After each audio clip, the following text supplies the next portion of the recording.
cold, tell me.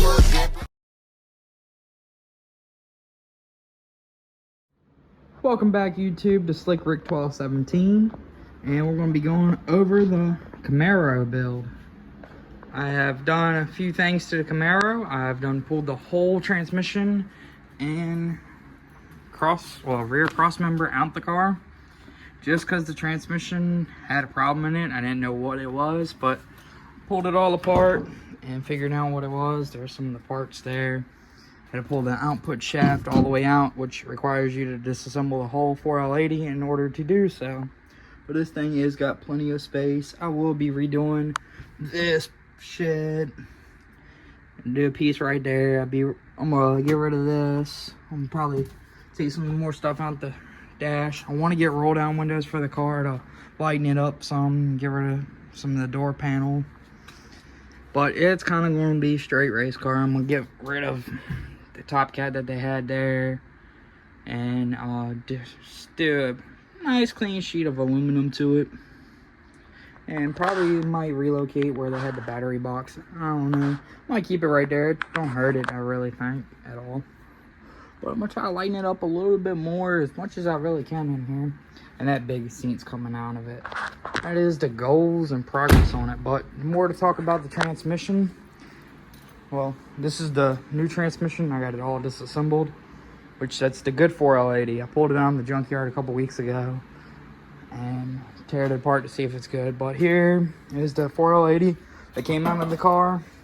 There's the casing. Nothing wrong with the casing at all, but it is one of the earlier 4L80s. But what's really wrong in it is the first gear clutches all burn up. Found out the trans was rebuilt in 2006 by what the clutches said. Well, at least the clutches were from 2006, but it has some hellified wear and tear on it. One of the drums was purple. Let's see if we got it. But here's like all the parts to it.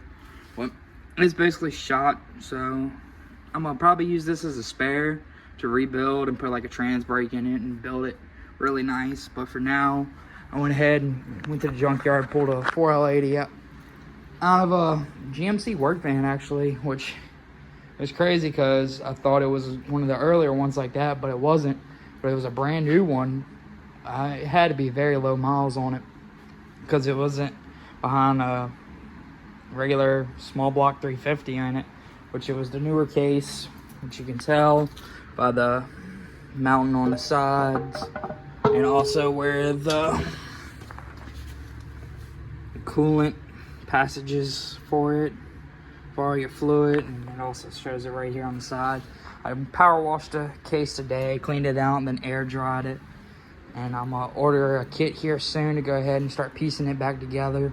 But here are some of the parts for it. I just got it laid out and disassembled. And I gotta pull this piece apart and get the output shaft out of this and switch it with the other one I have. But I bought me a book on how to rebuild it.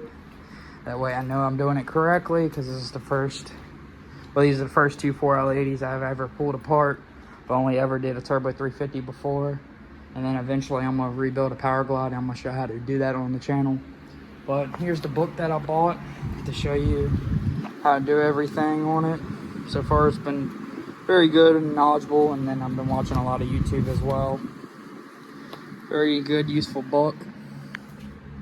But that is really the big update on the car, and here's just some of the plans. I'm gonna start doing a lot more work to it here over the winter time, getting parts. I'm gonna convert this whole car to fuel injected. It will be Ram with the Holley Terminator X Max, so none of the carbureted stuff. So this intake will go for sale, or I might keep it for a spare for my Mustang. Get rid of the fuel pump back here. I'm gonna relocate one. We'll redo a little bit of the fuel cell. I kind of want to do a drag wing on the car because the back hatch over here has got a few cracks. But I'm gonna get the rear end back into it and the other trans after I cut the housing and make everything work like it's supposed to again. And then it would be with the stock one. I might put a trans brake in it, I might not. I don't know yet, but might just stay stock for now as a 4L80 because they do hold good horsepower. I've seen like 750 horsepower can be held very nicely off a stock one. I might just upgrade to a trans brake valve body in it, which won't hurt it. And hopefully the rear end can take it. Might keep it stock for now just to see if this Corvette stuff can actually hold up on a drag strip. And I need to find a way to put the gears, because in this differential, the gear, it says like it's a 273, which is really not enough gear at all. I kind of want 373s or 410s in it, but these axles are pretty big. And it also says it on the tag. Actually, what, 273s. It's got a yank cover on it. I'm still trying to learn and do as much possible research.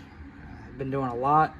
Kind of found out that Strands was possibly built by RPM, but I need to give them a call and learn about it. And it does got a yank converter. I need to clean all the fluid out the converter because it did have some metal shavings in it. I will be taking that pan, deep pan, put the deep pan on the transmission. I'm gonna be ordering a gasket kit probably next week for it, or maybe this week, all depends. But because next video that we'll be putting out will be the new cam kit upgrade on the Mustang. But here's all the parts kind of disassembled. You know, this is going to be a quick video and a lot of talking, a lot of mumble jumble from me. But I figured I'll go ahead and get it out here. And then I do have some video to throw in as well from World Cup Finals. I was out there this weekend. Very good event. Some good racing. Well, I was only there for qualifying that Friday and Saturday. But here's a quick update on the Camaro and how's it going and what's what right now. Right, and it was an Edelbrock intake on it. I ended up taking that intake and actually trading straight up for that one. Posted it on Marketplace, but I will be trying to sell that one and put I'm thinking about a high rise and just cut the hood for it. That'd probably be the best bet, to put a nice big single turbo up in here. But we'll figure that out as we go, and I'll learn how to start fabricating. Thanks for watching, guys. I will be posting videos here shortly about other stuff that's going on the channel. Thanks for watching. Please like, comment, and subscribe. Slick Rick 1217 out.